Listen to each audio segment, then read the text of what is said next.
Friends நேயர்களுக்கு வணக்கம்.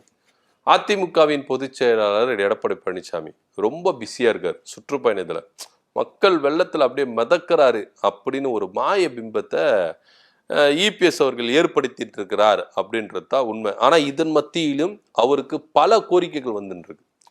பொதுமக்கள் இல்ல, அதிமுக நிர்வாகிகள், இரண்டாம் கட்ட தலைவர்கள், சீனியர்கள், மாவட்ட செயலாளர்கள், மாநில நிர்வாகிகள், தொண்டர்கள் எல்லாருமே சேர்ந்து என்ன பண்றாங்க, பிரஷர் கொடுக்குறாங்க. நாலா பக்கமும் சுழட்டி அடிக்கிறாங்க எடப்பாடி பழனிசாமி. என்ன பண்றதுன்னு தெரியாம அவ்வளோ ஸ்ட்ரெஸ். அதன் மத்தியிலும் அந்த சுற்றுப்பயணத்தை எவ்வளவு அழகா புன்னகையோடு செயல்படுத்துறாரு எடப்பாடி பழனிசாமி. பா, செம்ம நடிப்பு இல்ல? அந்த மாதிரிதான் இருக்கு. ஒரு நடிகரை தோத்துட்டார் அப்படின்ற ரேஞ்சில தான் எடப்பாடி பழனிசாமியோட நடிப்பு இருக்கு. என்ன கோரிக்கை வந்தது அப்படின்னு பாத்தீங்கன்னா, பாஜகவை கழட்டி விடுங்க, விஜய உள்ள கொண்டு வாங்க. சிம்பிளா சொல்லிட்டாங்க, எல்லாருமே சொல்லிட்டாங்க. பாஜகவை கழட்டி விடுங்க, விஜய் உள்ள கொண்டு வாங்க அப்படின்னு. ஏன்னா விஜயோடைய பேச்சுகள், நடவடிக்கைகள் எல்லாமே அதிமுகவை சாதகமா தான் வைத்திருக்காங்க. நீங்க திராவிட கட்சிகள் அப்படின்னு சொல்லிட்டு நீங்க விமர்சிக்கும் பொழுது ஏன் அதிமுகவை விமர்சிக்க மாட்டீங்க? ஏன் அதிமுக ஊழல் பண்ணலையா? அதிமுக குற்றச்சாட்டு பண்ணலையா? ஏன் அதிமுக எல்லாருமே பாத்தீங்கன்னா நல்லவங்களாகவே இருக்கிறாங்களா? அவங்க எந்த தப்பு பண்ணல? அவங்க ஆட்சியில எந்த தப்பு நடக்கலையா? பொள்ளாச்சி விவகாரத்துல சைலண்டா அந்த அதிமுகன்ற பேரை மென்ஷன் பண்ணலைங்க விஜய். அந்த அளவுக்கு இருக்கிறாருங்க. இப்போ லாக்அப் மரணத்தை திமுகவை குற்றச்சாட்டி பேசுறாரு விஜய். ஏன் அதிமுகவை நீங்க நடத்தல? அதிமுக ஆட்சியிலே இப்படி நடந்துச்சு அப்படி. அதிமுக ஆட்சி காலத்துல நடந்ததுல சாத்தான் குல விவகாரம், அதுல எடப்பாடி பழனிசாமி எந்த அளவுக்கு நடவடிக்கை எடுத்தாரு? இதே விஜய்க்கு நான் கேட்கிறேன், எந்த அளவுக்கு நடவடிக்கை எடுத்தாரு? ஆனா இப்போ இந்த அஜித்குமார் விவகாரத்துல முதலமைச்சர் உடனடியா எந்த அளவுக்கு தீர்வுகளை காமிச்சாரு? அது இல்லாம போன் பண்ணி சாரி கேட்டாரு சார். ஒரு முதலமைச்சர் சாரி கேட்டாரு. இத எடப்பாடி பழனிசாமி கேட்டாரா? இத கூட உங்களால வரவேற்றுக்க முடியல, பொறுத்துக்க முடியல. உடனே ஆர்ப்பாட்டம் இது பண்றீங்க. சரி, ஓகே, உங்களுடைய கட்சி நடத்தணும், அதுக்கு நீங்க பண்றீங்க, ஓகே, அது ஒரு பக்கம் இருக்கட்டும். ஆனா அதிமுகவை விமர்சிக்க மாட்டீங்களே. அதிமுக ஆட்சியில பிழையே நடக்காத மாதிரியும், குற்றங்களே நடக்காத மாதிரியும், ஊழலே நடக்காத மாதிரியும் நீங்க அதிமுக விமர்சிக்க மாட்டீங்கல்ல, அது ஏன்? ஒரு சந்தேகத்தை ஏற்படுத்துதுல. இதுதான் விவகாரம். கொள்கை எதிரான பாஜக விமர்சிப்பாங்களாம், ஆனா பாஜக கூட கூட்டணியில் இருக்கிற அதிமுக விமர்சிக்க மாட்டாங்களாம். என்னையா உங்க கணக்கு? திமுக விமர்சிக்கிறீங்க, திமுக கூட்டணியில் இருக்கிறவங்க விமர்சிக்கிறீங்க, ஆனா பாஜக விமர்சிச்சுட்டு பாஜக கூட்டணியில் இருக்கிற அதிமுக விமர்சிக்க மாட்டீங்கன்னா உங்களுடைய கணக்கு என்ன? உங்க நாடகம் என்ன? உங்களுடைய சுயரூபம் என்ன? வெளியே வந்துருச்சு. அதிமுக தயவு காத்துட்டு இருக்கீங்க. மக்கள் ஆதரவு, இளைஞர் ஆதரவு எல்லாம் இருக்குதுன்றீங்கல்ல, ஏன் தனித்து போட்டிட மாட்டீங்க? விமர்சிக்கிறீங்கன்னா எல்லாரையும் விமர்சிக்குங்க சார்.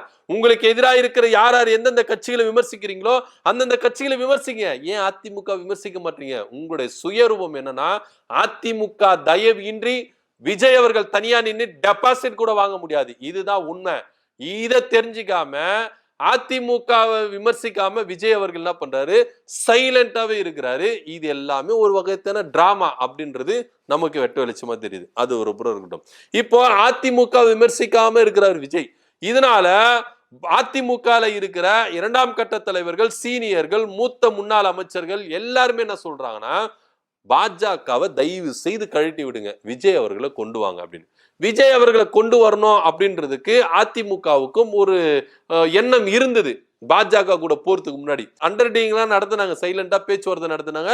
இதுல டிவிக்கு பாத்தீங்கன்னா தகுதி மீறி என்ன பண்ணாங்க, இடங்களை கேட்டாங்க. 2.5 வருஷம் ஆட்சி, பாதிக்கு பாதி சீட்டு, அமைச்சரவை அப்படி இப்படின்னு கேட்டாங்க. இதனால எடப்பாடி பழனிசாமி ரொம்ப என்ன பண்றாரு, பா நீ கொஞ்சம் அமைதியா இரு, எங்களுக்கு தெரியும் அப்படின்ற ரேஞ்சில பாஜக போய் சேர்ந்துட்டாரு. ஆனா இருந்தாலும் தமிழக வெற்றி கழகம் அதிமுக விமர்சிக்காம இருக்குது. ஏன்னா இலவு காத்த கிளிமரி எப்பனாலும் வருவாரு அப்படின்னு சொல்லிட்டு ஏங்கின்னு இருக்கு. அது ஒரு புறம் இருக்கட்டும். இப்போ பாஜகவை ஏன் கழட்டி விட சொல்றாங்க அதிமுக அப்படின்னா ஒண்ணுமே இல்ல.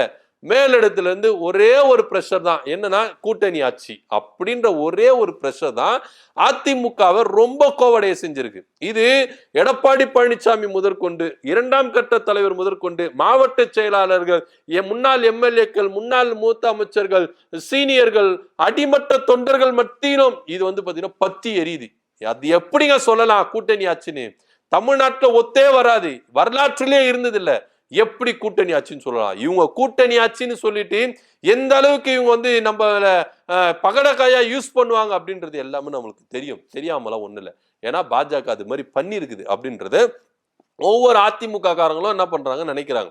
இதனாலேயே பாஜக வேண்டவே வேண்டாம் அப்படின்னு. ஏற்கனவே கூட்டணி வச்ச பிறகும் அதிமுக இருக்கிற யாருமே கொண்டாடவே இல்லை.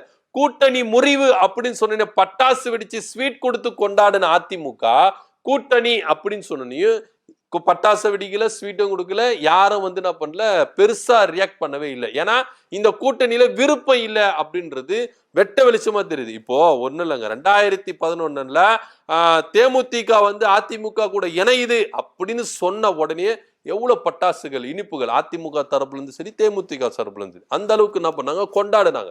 இப்போ பாஜக கூட அதிமுக கூட்டணி அப்படின்றத யாருமே கொண்டாடவில்லை. இதுல இருந்தே தெரியணும் எவ்வளவு அதிருப்தியில இருக்கிறாங்க அப்படின்னு. ஆனா இத இவரு அண்டர்ஸ்டாண்டிங் பண்ணாம எடப்பாடி பழனிசாமி இன்னும் என்ன பண்றாரு, பாஜக கூட கூட்டணி சரி வச்சிட்டீங்க, ஓகே நம்ம இறங்கி செய்வோம், நம்ம ஆட்சி அமைக்கிறதுக்கு அவங்களோட ஹெல்ப்ஃபுல்லா இருக்கட்டும் சொல்லிட்டு ஒரு மைண்ட் செட்டுக்கு வந்தாங்க. அது மாவட்ட செயலாளராக இருக்கட்டும், 2ஆம் கட்ட தலைவராக இருக்கட்டும், சீனியர்களாக இருக்கட்டும், தொண்டர்கள் எல்லாமே ஒரு மைண்ட் செட்டுக்கு வந்தாங்க. பரவாயில்லப்பா, நம்ம இங்க ஆட்சி அமைக்கிறதுக்கு பாஜகவுடைய உதவி தேவை அப்படின்னு சொல்லிட்டு மைண்ட் செட்டுக்கு வந்தாங்க. ஆனா இந்த மைண்ட் செட்டை சுக்குநூறா உடைச்சிச்சு பாஜக. என்னன்னா கூட்டணி ஆட்சி தான் அப்படின்னு சொல்லிச்சு. கூட்டணி ஆட்சின்னு சொல்ல போய் பாஜக ஆட்சி தான் அப்படின்னு சொல்லிட்டாங்க. அது மாத்திரம் இல்லாம அமித்ஷா அவர்கள் ஒவ்வொரு மீட்டிங்கிலும் ஒவ்வொரு பேட்டியிலும் என்ன பண்றாரு, தமிழ்நாட்டில் நிச்சயமா கூட்டணி ஆட்சி தான், தேசிய ஜனநாயக கூட்டணி அப்படின்னு சொல்லிட்டாரு. தேசிய ஜனநாயக கூட்டணி ஆட்சி அமையும்னு. ஆனா எடப்பாடி பழனிசாமி சைலண்டா இருந்தாரு. இப்ப சுற்றுப்பயணங்களை மக்களை சந்திக்கும் போது என்ன சொல்றாருன்னா, இங்க அதிமுக தனித்தே ஆட்சி அமைக்கும், எந்தவித மாற்று கருத்து இல்லைன்னு சொல்லிட்டு அமித்ஷாக்கு எதிராகவே அறிக்கை விட்டார். ஓப்பனா பேசுறாரு. என்ன நீங்க ஓவரா பேசிட்டு இருக்கீங்க, சும்மா அமைதியா இருந்தா ஒரு வாட்டி சட்டசபையில வந்து பொங்கி எழுந்தாரு பாருங்க எடப்பாடி பழனிசாமி சிஎம் இருக்கும்போது, அமைதியா இருந்தா ஓவரா பேசிட்டு. அதே மாதிரிதான் அமித்ஷாவுக்கு எதிராக என்ன பண்றாரு, பேசிட்டாரு. என்ன ஓவரா பேசிட்டு இருக்கீங்க, சும்மா கூட்டணி ஆச்சுன்னு. கூட்டணி ஆச்சுலாம் கிடையாது, அதிமுக தனித்து தான் ஆட்சி அமைக்குது, அதுல எந்த வித மாற்று கருத்து இல்ல அப்படின்னு என்ன பண்றாரு, படார்னு என்ன பண்றாரு, அடிச்சாரு. இத பாஜகவுக்கு ரொம்ப எரிச்சலாயிருச்சு. எப்படிங்க அமித்ஷா கருத்துக்கு மீறி எடப்பாடி பழனிசாமி பேசலாம், அதெல்லாம் ஒத்துக்கவே முடியாது. பாஜக கிட்ட கேட்கும் போது பாஜக என்ன சொல்லிச்சுன்னா, எல்லாம் அமித்ஷா பேசுவாங்க, அமித்ஷா சொல்றது வேத வாக்கு அப்படின்னு சொல்லிட்டு எல்முருகன் சொல்லிட்டாரு. இங்க கூட்டணி ஆச்சோ தனித்து ஆச்சோ அதெல்லாம் எங்களுக்கு தெரியாது, அமித்ஷா சொல்றதுதான். அமித்ஷா என்ன சொல்றாரோ அதான் எங்களுக்கு வேத வாக்கு. அமித்ஷா நாளைக்கு கூட்டணி ஆட்சி அப்படின்னு சொன்னார்னா கூட்டணி ஆட்சி அப்படின்ட்டாரு. இப்போ பாஜக என்ன சொல்லிச்சுன்னா, முதலமைச்சரை நாங்க வந்து சிஎம் வந்து பாத்தீங்கன்னா எடப்பாடி பழனிசாமி தான், அவர் தலைமையில தான் இங்க கூட்டணி அப்படின்னு சொல்லிட்டு போயிடுச்சு. ஆனா நாளடைவில் எப்படி போயிடுச்சுன்னா, நாங்க முதல்வரை வந்து அதிமுக இருந்து ஒருத்தரை தேர்ந்தெடுப்போம் அப்படின்னு போயிருச்சு. இப்போ இந்த நிலைமை இப்படி இருக்கும் பொழுது அதிமுக தொண்டர்கள் எல்லாருமே நினைக்கலாம், பாஜகவுடைய போக்கு எப்படி இருக்கு பாத்தீங்களா, இப்பவே இப்படி இருக்குன்னா ஆட்சி அமைச்சிட்டா அவங்க அமைச்சரவையில முக்கியமான அமைச்சரவை எல்லாமே அவங்க கைப்பற்றுவாங்க. ஏன் எடப்பாடி பழனிசாமியே பேக் பண்ணி அனுப்பிட்டு புதுசா ஒரு முதலமைச்சரை கொண்டு வந்துருவாங்க அப்படின்ற ரேஞ்சில என்ன போயிட்டாங்க தொண்டர்கள், என்ன நினைச்சிட்டாங்க, அதிமுக என்ற கட்சியை போயிட்டு பாஜக கூட இணைக்கிற சூழ்நிலை வந்துடும், அதிமுகவே காணாம போயிடும், பாஜக மட்டும்தான் இருக்கும், நம்மள கீழே தள்ளிட்டு அவங்க மேல வந்துருவாங்க சார் அப்படின்ற ரேஞ்சில் என்ன பண்ணிட்டாங்க, யோசித்தாங்க. எடப்பாடி பழனிசாமி கிட்ட கோரிக்கை மேல கோரிக்கை வச்சுட்டாங்க. சோ இதுக்கு ஒரே ஒரு வழி, உங்களை காப்பாத்திக்கணும், கட்சியை காப்பாத்திக்கணும், எல்லாரையும் காப்பாத்திக்கணும் அப்படின்னா பாஜகவை தயவு செய்து கழட்டி விடுங்க சார், தமிழக வெற்றி கழகத்தை உள்ள கொண்டு வாங்க அப்படின்னு சொல்லிட்டு ஒவ்வொரு மாவட்ட செயலாளர்களும் 2ஆம் கட்ட தலைவர்களும் நிர்வாகிகளும் எடப்பாடி பழனிசாமிக்கு எதிராக போர்க்கொடி தூக்கி இருக்கிறாங்க. இதை எடப்பாடி பழனிசாமி எப்படி சந்திக்க போகிறார்? ஒரு பக்கம் கூட்டணி கட்சியோட நிர்பந்தங்கள், இன்னொரு பக்கம் சுற்றுப்பயணத்தை எப்படி மேற்கொள்ளலான்னு, இன்னொரு பக்கம் தொண்டர்கள் எல்லாருமே கோரிக்கை வைக்கிறது, அதுக்கப்புறம் இல்லாம மக்கள் மத்தியில சரியா ரெஸ்பான்ஸ் கிடைக்க மாட்டேங்குது, இந்த ஒரு பக்கம் பயங்கர ஸ்ட்ரெஸ். இது எல்லாமே சுழட்டி எடப்பாடி பழனிசாமி அடிச்சுட்டே இருக்கு. எடப்பாடி பழனிசாமி எப்படிதான் மீண்டு வரப்போறாரு அப்படின்ற ஒரு பெரும் சந்தேகம் நம்மளுக்கு வந்து நீடிச்சே இருக்கு. ஆனா இருந்தாலும் எடப்பாடி பழனிசாமி எல்லாத்தையும் மறைச்சிட்டு சுற்றுப்பயணத்துல ரொம்ப கான்பிடென்டா பேசுறாரு, பயங்கர கான்பிடென்ட் அவருக்கு. எனக்கு இருக்கிற நம்பிக்கை அசால்ட்டான நம்பிக்கை பயங்கரமா இருக்கு, நான் தான் ஆட்சிக்கு வரப்போறேன், 2026 அதிமுக தனித்து ஆட்சி அமைக்கும், நான் தான் முதலமைச்சர் அப்படின்ற ரேஞ்சுக்கு அவர் என்ன பண்றாரு, மக்கள் மத்தியில பேசவே ஆரம்பிச்சாரு. நான் வரேங்க, அடுத்த வருஷம் வந்துடுறேங்க, நான் வந்து பாத்துறேன், அடுத்த வருஷம் ஆட்சி உங்களுடைய ஆட்சியா இருக்கும் அப்படின்னு சொல்றாரு. ஏகப்பட்ட வாக்குறுதிகளை கொடுக்குறாரு. ஏன்னா வரமாட்டான், அதுக்காகத்தான். வந்துட்டா எல்லாரும் கேள்வி கேட்டாங்கன்னா எடப்பாடி பழனிசாமி என்ன பண்ண போறாரு அப்படின்றது அது ஒரு வேற விஷயம். ஆனா இருந்தாலும் வரமாட்டோம் அப்படின்றதுனால ஏகப்பட்ட வாக்குறுதிகளை அள்ளி வீசுறாரு. ஆனா அமித்ஷா என்ன சொல்றாரு, இல்ல சமீபத்தில் அவர்களை கேள்வி கேட்கும் போது தமிழ்நாட்டில் அமைச்சரவையில் உங்க கட்சி இருக்குமா அப்படின்னா நிச்சயமா இருக்கும் அப்படின்றார். அமைச்சரவையில் நிச்சயமா இருக்கும் அப்படின்றார். அப்பனா கூட்டணி ஆட்சி தான் அப்படின்றது. இதனாலேயே அமித்ஷா அவர்கள் என்ன பண்ணாரு, எடப்பாடி பழனிசாமி மெஜாரிட்டியா வின் பண்ண வைக்க கூடாது, ஒரு 60 சீட்டு 50 சீட்டு இந்த ரேஞ்சில தான் அதிமுக வாங்குவாங்க அப்படின்ற ஒரு முனைப்புல அது பார்க்க வேண்டியதா இருக்கு. ஏன்னா மெஜாரிட்டியில வின் பண்ண வச்சுட்டா அதிமுக என்ன வேலை காட்டும்? ஏன்னா அமித்ஷாவுக்கே ஜித்தான ஜித்து வேலை கட்டுறது நம்ம எடப்பாடி பழனிசாமி. ஜெயலலிதாவே இயக்கின சசிகலாவை எந்த அளவுக்கு தூக்கி விசிறடிச்சாரு எடப்பாடி பழனிசாமி.